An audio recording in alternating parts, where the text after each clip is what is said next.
I had previously done a video on the Jews in San Fernando. There's a link in the video description. But San Fernando is not the only place where Jews had an impact, although in the case of Trinidad, that legacy is often not readily discerned by many people. So in this video, I will take a look at the Jewish legacy in Trinidad, Tobago, and Barbados. Jewish settlement in Trinidad dates back to the 17th century when Sephardic merchants from the Dutch colony of Suriname moved to Trinidad, then under Spanish control. Historical records show that there was a small Jewish community when the British took over in 1797. In 1939, it was estimated there were 600 Jews in Trinidad, but by the 1940s, there were 6,000 views. Our video, Jews in San Fernando, details why the number increased so dramatically. So if there were so many Jews in Trinidad, what is the legacy of these people? Well, as happens with all of us, people died. And here in the Betam Cemetery in Port of Spain, there's a section of the cemetery reserved for persons of Jewish ancestry called the Bet Olam section.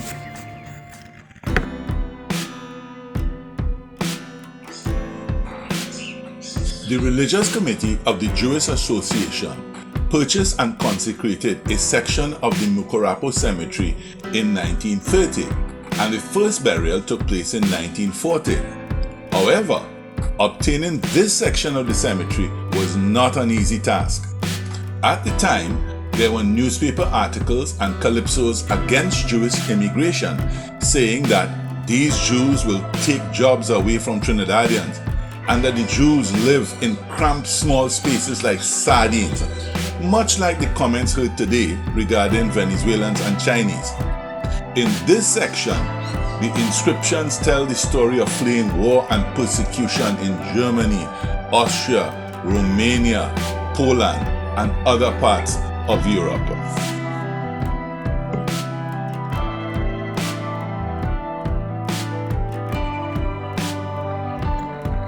Called the Bet Olam Cemetery, the words Bet Olam mean House of Eternity.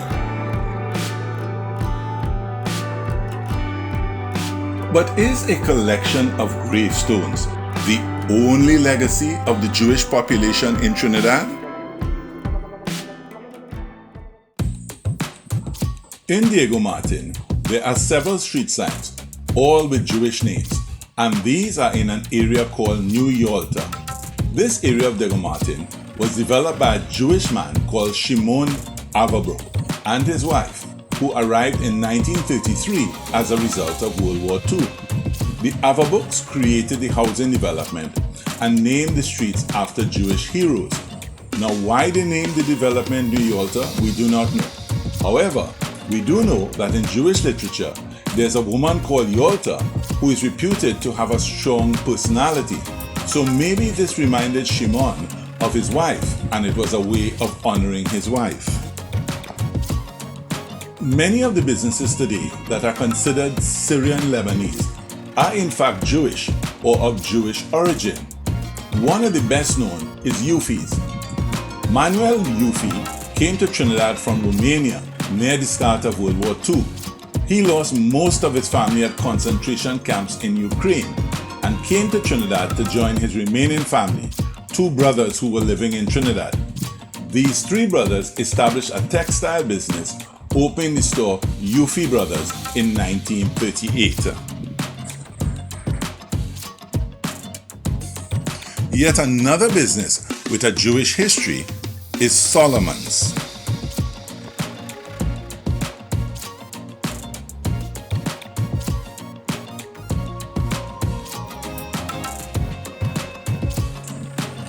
Another business with Jewish history is Stetcher's. It was started by Hans Stetcher, who was a Jewish refugee from Austria who came to Trinidad at age 14 during World War II. In his early years, he lived in an internment camp as the British were afraid that European Jews were really German spies. The camp was constructed on the outskirts of Port of Spain, in neighborhoods that were later to become Federation Park and Ellerslie Park.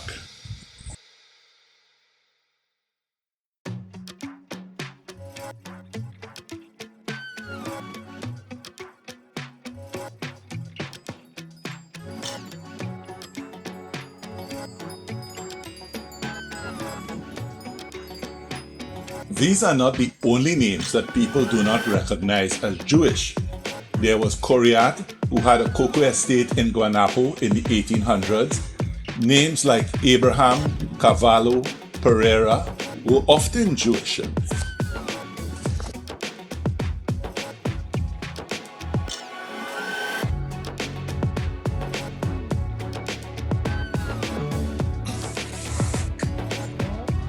But what about Tobago? Jewish settlement is recorded in Tobago from 1659, with 120 Jews from Livorno coming to Tobago, and in 1660 a further 152 Jews came. It is believed that most left because they did not know how to operate agriculture in tropical lands. Today, the only physical evidence in Tobago of the presence of these Jewish colonists are two graves in Upper Scarborough, behind the fire station, the old health center compound, now the office of the chief medical officer. There is a link in the video description to more information on these graves.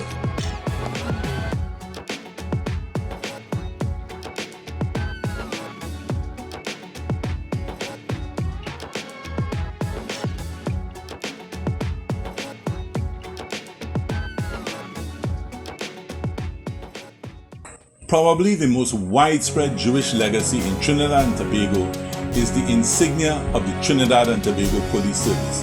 This insignia is based on the Magen David symbol and was at first a white star against a blue background. The hummingbird was later added to give the insignia a local flavor. The insignia was given to the police by former English-born police commissioner Colonel Arthur S. Magrovato, who had served in Palestine as a commissioner of police in 1921.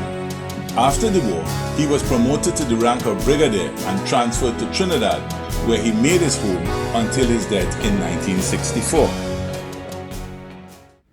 And now to Barbados. And just like in Trinidad, many people do not recognize the Jewish families that existed and exist in Barbados, in part because of some of the names.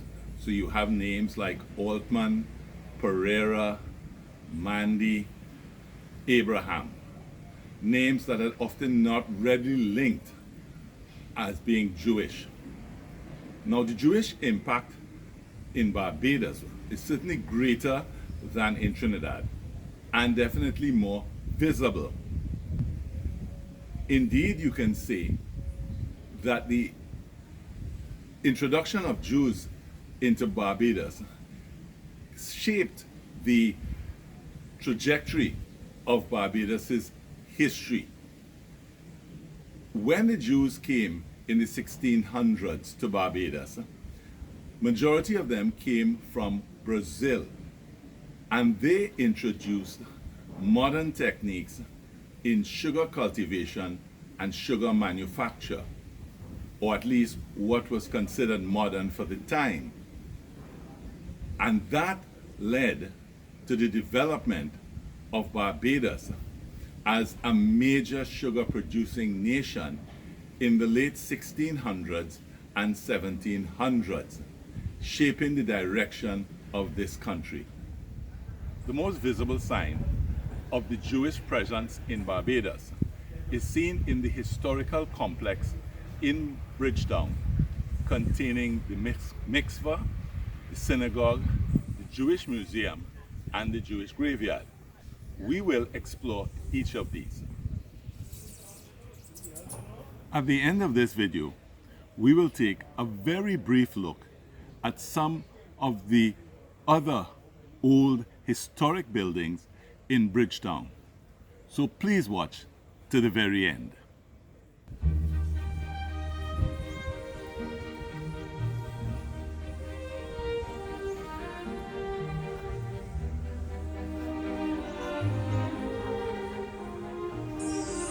If you like this video, please share.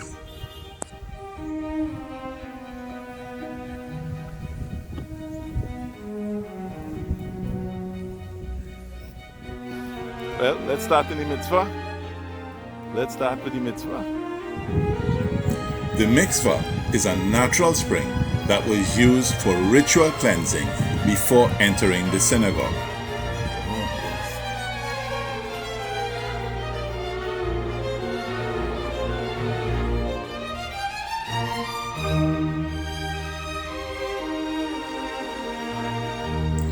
In 2008, the tarmac of a car park was being removed as part of an archaeological excavation on the site, and the Mitzvah was discovered.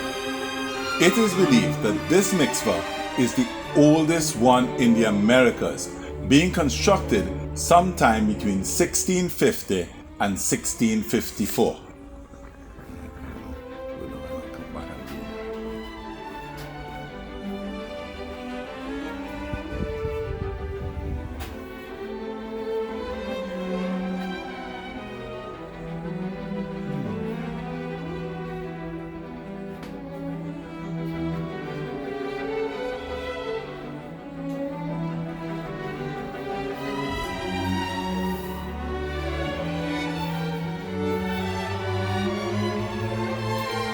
Oh, shucks. I was wondering. And there's the water in the pool. I wonder, from what she said, it seems to be a natural spring, but I'm not seeing where the water coming in. But it's crystal clear.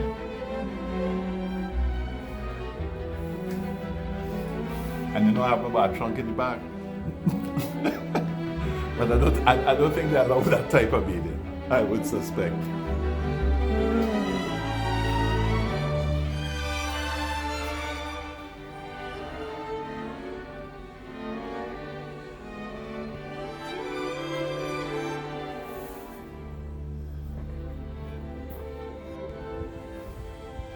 Okay, going to check out the synagogue next.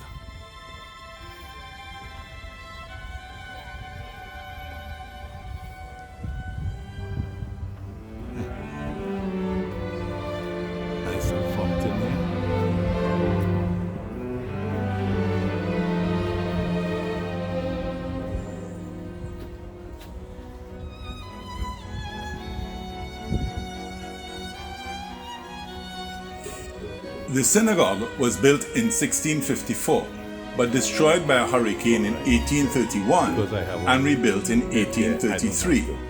It is the oldest Jewish synagogue in the Western Hemisphere. In 1979, the Barbados cabinet had decided to demolish the building because of its dilapidated state, but the Barbados National Trust and members of the Jewish community convinced the government to protect the site. Money was raised locally and internationally for the restoration of the site. Called the Needy Israel Synagogue, the words mean the scattered of Israel.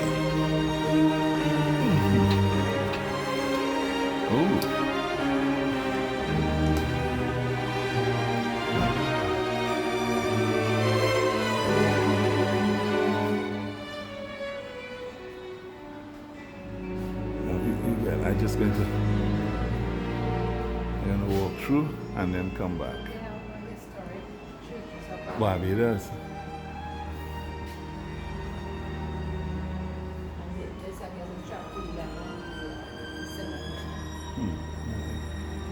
I think I could walk through and then come back.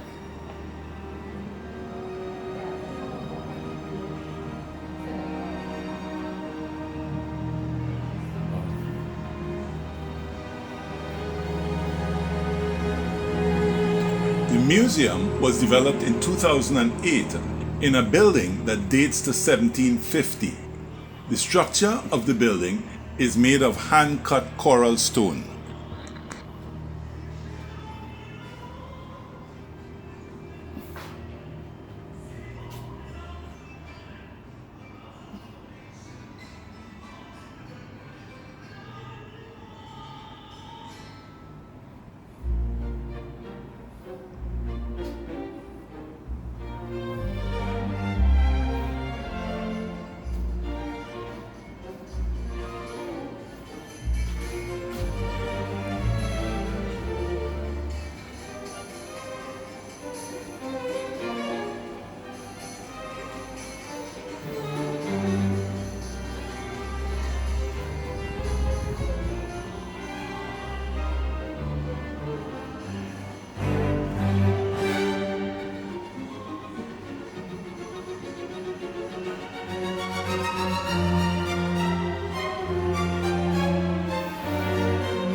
There are 400 tombs in the graveyard, with the oldest being from 1658.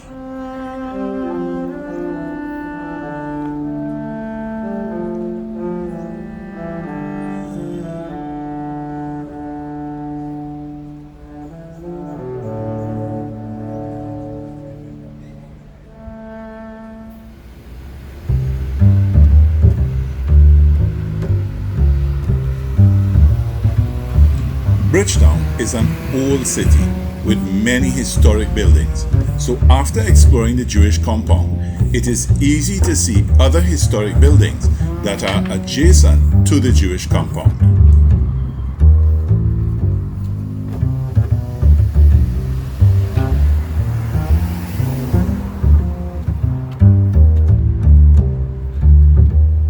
They have a plaque.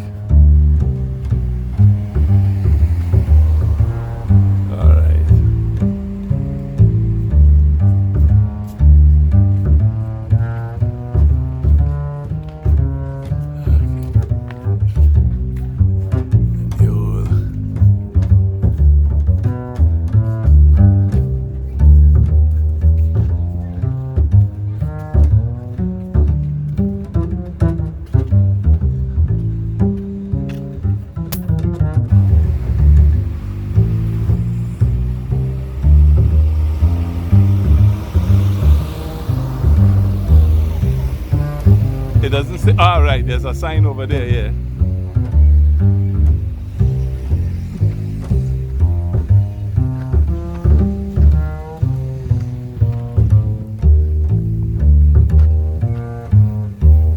All right, now that's what they were talking about.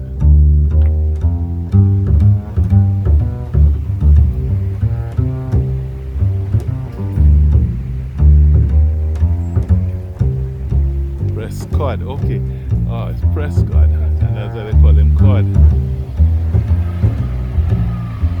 And then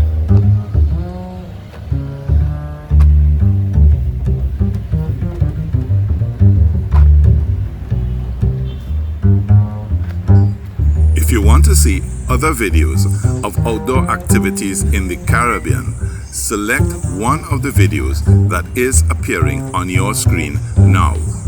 I ain't going across, I'm just going to show it. Eh? Oh, that one is the library. Oh, yes, the library.